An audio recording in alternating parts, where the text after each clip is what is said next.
প্রিয় শিক্ষার্থীরা, তোমাদের 9.2 এর সাজেশন অবশ্যই দেখবে। চ্যানেলটি সাবস্ক্রাইব করে পাশে থাকবে। তোমাদের সহযোগিতায় আমার ভিডিও বানানোর অনুপ্রেরণা।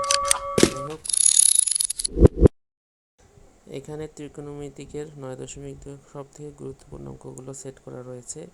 একের ক, খ, গ, ঘ, উম। এখানে 5টা অঙ্ক করলে 5 ধরনের অঙ্ক তোমাদের হয়ে যাবে। আর 2 নম্বর অঙ্কটা কিন্তু বইয়ের সৃজনশীল, খুব গুরুত্বপূর্ণ। এই অঙ্কটা আসলে করে যাবে তোমরা। আর 3 নাম্বারটা কিন্তু শেষের 2টা অঙ্কর মাঝে একটা অঙ্ক। এটাতে তোমরা সংক্ষিপ্ত প্রশ্নে অথবা ক, খতে পেতে পারো। এই অঙ্কটা কিন্তু আনকমন এবং গুরুত্বপূর্ণ। যদি প্রশ্নটা একটু ক্রিটিক্যাল করে এই ধরনের অঙ্ক দিতে পারে। আর 2 নাম্বারটা অবশ্যই করবে, এবং আর বইয়ের সৃজনশীলগুলো অবশ্যই করবে।